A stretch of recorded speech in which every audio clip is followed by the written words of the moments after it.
Good day, everyone. This is Commissioner Vivian Thomas once again. I've had the pleasure of serving as a District 4 Commissioner for 5 years in Henry County. But today, I have the pleasure of continuing a conversation with Evangelist Marlene Lemons, the CEO and founder of the M&M Hope House here in McDonough, Georgia.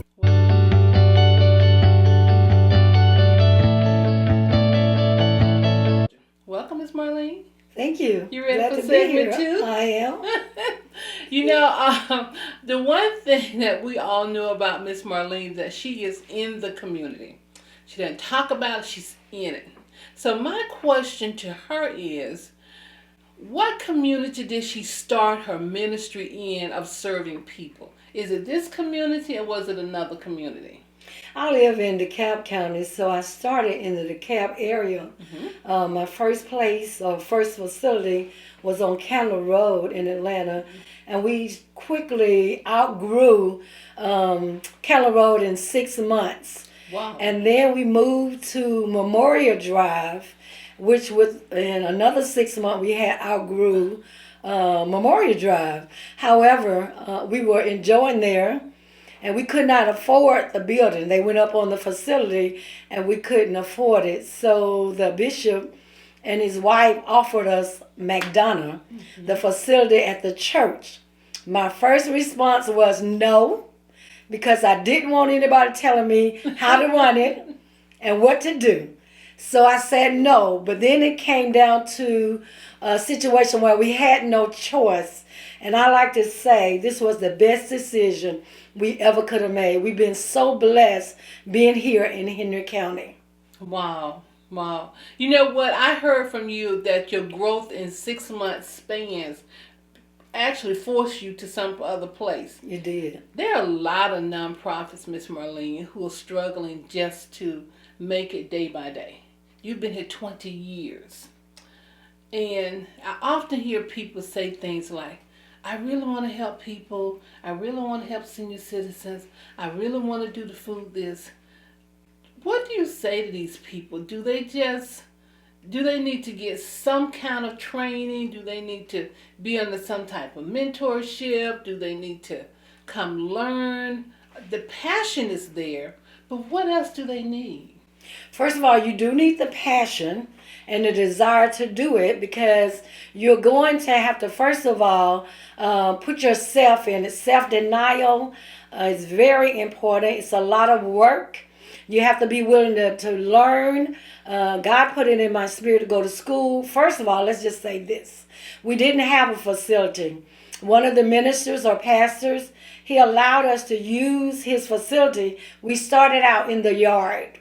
And then we saw so many people come, and they were so excited. The homeless, we was in an area in Atlanta where we saw so many homeless people, and they were so glad to get the clothes. They would literally go put the clothes on and come back and show us the clothes that they had on. So it really touched our heart, and we felt like that wasn't enough. So some of the volunteers and I got together, and we decided that we needed to do more, not just give a hand out, but we need to give a hand up. So we decided to get together, and we went to class. I can't remember the school at this particular time, but we all took a class at school, and we were taking a GED class so that we could teach them how to get their education. So in Atlanta, we started with a GED class, and it's all because we had the passion. But you also have to be willing to work. It is hard work. Wow. Faith without work is dead. So we can have the passion all day long. If you're not willing to self-deny yourself and put the work in, it'll never succeed. You have to be willing to put the work in. And not only the work, you have to be willing to put your money in. You know, all too often we think about ourselves, the little extra change that we do get, we use it on ourselves. But when you have a passion for other people, you take the little money that you do have and you give it to others. Wow. Now, let me try to recap. You put so much out there. Wow. What you said. And Miss Marlene, you finished college. Would you tell us what degrees you have? Well, let me just go back and share because I don't want you to think I've always had degrees. I quit school in the ninth grade and married. And thank God I had a wonderful husband. I stayed married until death do us part. And then I had a passion to go to school. Again, I want to say I will never forget my husband. I always thank God for him because he sacrificed himself and allowed me to go back to school. I got an AA degree in biblical education. And then I got my BA degree in leadership administration. And then I went back for a master's degree in public administration. Wow. And he wanted me to go on for the doctorate degree, and I said, so that's enough of school for right now. And I wanted to bring that out because we often talk about the passion. And I heard you talk about the fact you've got to prepare yourself. And that you took some of you and your volunteers to learn how to help others get their GED. I didn't want people to think, just have a passion and go for it. You can go for it, but you have to prepare yourself. Would you agree that you have to prepare yourself? Absolutely. It takes a lot of work. Like I said, it's a lot of self-denial. You have to be willing to put the work in. You got to do your policy and procedures. You got to prepare. A lot of us just want to get out there and do the work. We have a passion. We want to feed. We want to clothe. But there's work beyond that. There's a lot of work behind the scene that goes into it. If you want it to succeed, then you have to be willing to put the work in and self-deny yourself. You have to be willing to deny yourself a lot of things that I got left out of because I wanted to serve. And so a lot of things that my husband did or my family did, I got left out of because I was working behind the scene. And a lot of time I didn't get to be with the family. I was working alone. So you have to be willing to put the sacrifice in. Again, I say faith without work is dead. I can show you my work by my faith, and you can say that you have faith, but I need to be able to see the work. Now, again, Ms. Marlene, I hear your passion. You got prepared. You not only got prepared for your work, but you brought others with you and made sure they got prepared. Which means that's what a good leader does. A good leader plants seeds in others and help those others grow along with them. So let me commend you for that because you are an awesome leader. Thank you. And running a nonprofit is running a business. It's not running a passion, but it's running a business. Absolutely. I hear you say there's work behind the scenes. Yes, it is. And a lot of times you had to do that. Let me get you here in McDonough. I heard you say you started in DeKalb County and everything. You're sitting in what's called Blacksville.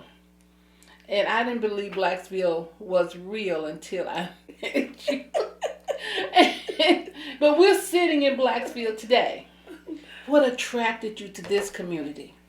Well, let me just say, I've always been in this community, not necessarily working, but I'm a part and affiliated with the United Pentecostal Church, which is a part of Henry County. We have our home church located in Henry County. So the facility that I now work out of belongs to the United Pentecostal Church. As a young girl, I attended Bible class in the same building that I am now working out of. Wow. And so we would come here for vacation Bible school, for our convocations, and we would stay for the whole week. But I never knew anything about Blacksville. I just knew this is where the church was. So once I started working in the area, got to know the people, I just grew in love with it more and more. As the people started coming, I gained my administrator from Henry County. I gained my volunteer coordinator from Henry County. And it's all because they came here to be served. But after being served, they enjoyed it so much they came back and worked with me. Awesome testimonies. And they've been with me ever since. I want to ask one other thing too, Miss Marlene. It's hard for people who consider themselves leaders, be it in a corporation, be it in a church, be it in a nonprofit, to get people to work together. That's a challenge. Oh my Lord. Now, especially when you have wonderful ladies that you have to manage with different personalities. How do you galvanize those volunteers? I have been here and I have seen these volunteers putting up the table, taking down the table, opening up the boxes, putting stuff in. I have seen it happen. I'm going, how did you get them to do it? How do you get these volunteers to work as one together? I really think it's just the favor of God, and it goes back to being friendly. They just come on their own, and my staff is always so friendly. I try to be friendly because if you're going to win friends, you must first show yourself to be friendly.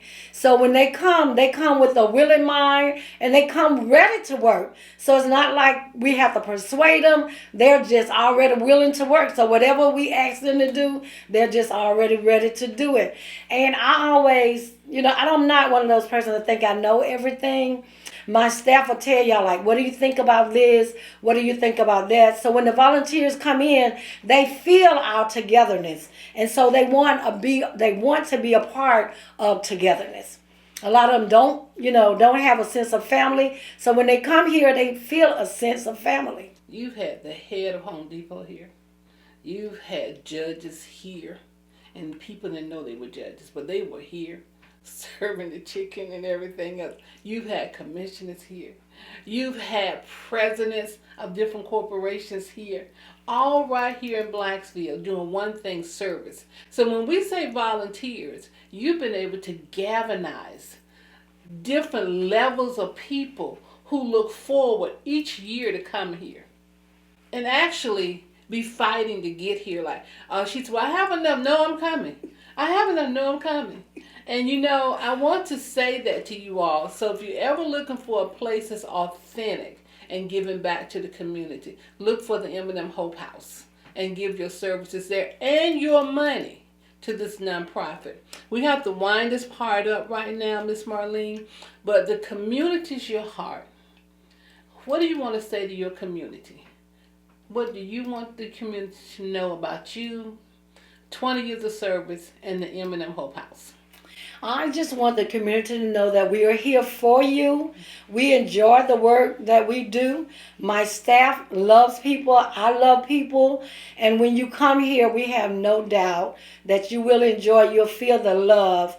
Love is a verb, and it's often felt, not just talked about, but it's felt. So without a doubt, I have no doubt that when you come here, you will be served with love and whatever it is that you need. And with that, I want to remind you that even though we're talking about a lot of her ministries here, she helps you with job placement, resume writing, dress for success, leadership classes, tax preparation, senior services. There is an ongoing list of services that she has available here. So please contact Ms. Marlene Lemons at the M&M Hope House and help us celebrate 20 years of services to this community. Thank you. Thank you.